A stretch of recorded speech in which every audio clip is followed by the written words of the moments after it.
next guest has one of the most popular morning radio programs here in New York City, over there on WFAN. Ladies and gentlemen, please say hello to the host of Imus in the Morning, Don Imus. Hello, Don.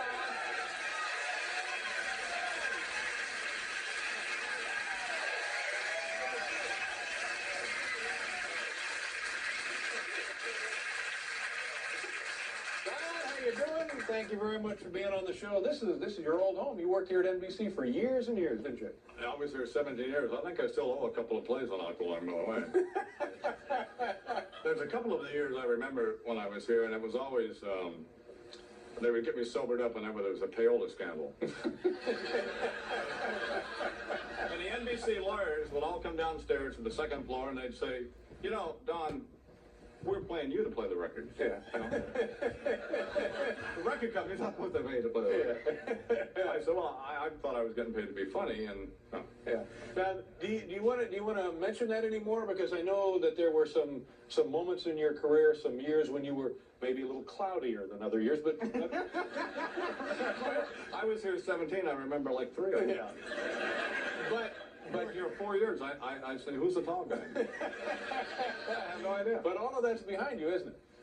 Oh, well, it's behind me today, you know. Yeah, well, take it a day at a time. Yeah. That's how it works. And you have just purchased a new home, or within the last year? Well, see, this is a nightmare. I decide that I live in Manhattan, but I think, well, I'll go, I was going to go to the Hamptons. Right. Guy sent me a brochure of a house in Southport. Now, Southport, as you know, is a little community on the water, wedged in between Westport and Fairfield. Very pretentious, precious community. Lovely. Old money? Yeah, and only white people.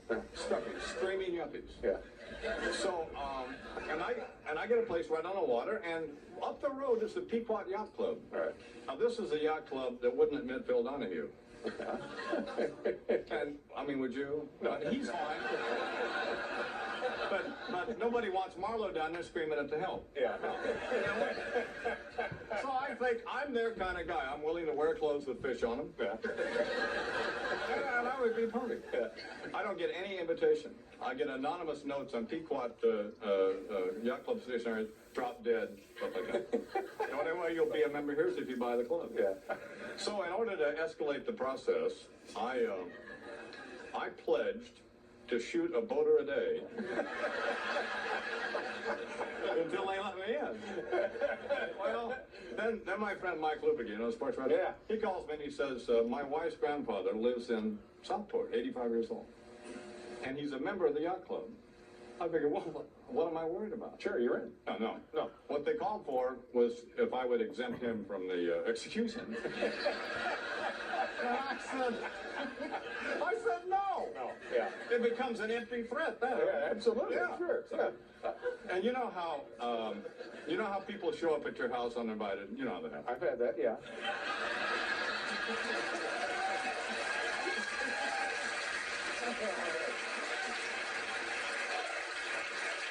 So we're renovating this place, and it's completely gutted. There's just stacks of wood and saws and hammers around the stuff, and I'm there, and I'm like living in a construction site. Yeah. I get a knock on the door, and it's Bob Wright, the president of NBC from GE, and his lovely wife Suzanne, and their 2 really well-behaved children, like sedated. Oh, man. They're sweet kids. But unplugged is what you're saying. Yeah. And so they want to look around. Well, you know, do you know these people, or are they just house hunting? What is? Well, I don't know. I mean, they just showed up. Yeah. I mean, he was, when GE bought NBC, I was still here. Oh, I see. So you do have a relationship with the man. Well, sort of, but I mean, we weren't friends, we weren't hanging out together. So, this house I have is right on, and this is right about the time the Today Show blew up. You know? Which time? So I figured, well, he's bummed and he wants to come hang out with me. So, and I have 1 glass and a jug of Gatorade, so I don't think I can offer him. And, you know, she's looking around like she's going to have a heart attack if she has to touch anything, and she's, you know. So we're standing out by the deck, and the harbor's right here, and it's high tide, and the water's rushing by. So I look at the kids, and I figure, well, why not entertain them? I said, you know, a body floated by here earlier this morning. And there's kind of a little flicker of like they recognize someone and said something to them. No, they're really sweet. Yeah, nice kids. I also know they're here tonight. Oh, God, what the heck? And they said, really? I said, yeah, it looked like Deborah Norville. and Mrs. Wright goes, oh, we have to go, Bob. And that's been 6 months ago, and I've never heard of them. Well, they'll be back. Yeah. Now, what did you? I know you worked in radio. I first became aware of you when you were working in Cleveland, Yeah. and then from Cleveland, I guess you came to New York. But what did you do before Cleveland? There was California, Arizona. You worked there. You're from Arizona, right? Yeah. What kind of stuff did you do before you got to be a big-time broadcaster? Well, I started out making rock and roll records that were just hideous.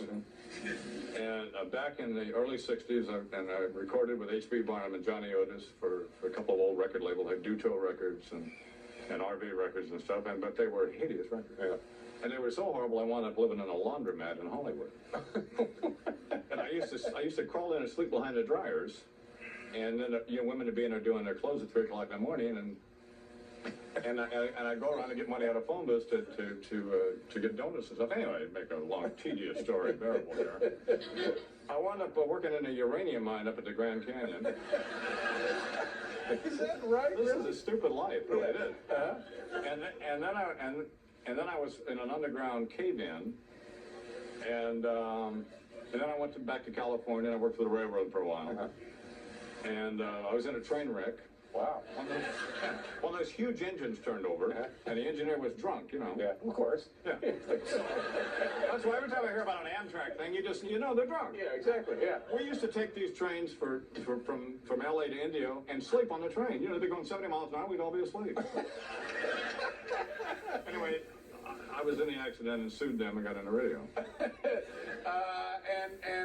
And things are going better than ever in your career right now, aren't they? You're really on an upswing here. Yeah. Yeah, well, that's good, I think. Don't you think so? Well, yeah, it is. I mean, there was a time when I could have never done this show because I wouldn't have been able to find a building even though I worked there. Even though you were in the building. In the building, I wouldn't have been able to get this floor. We need to pause here, but we'll be right back with Don Imus.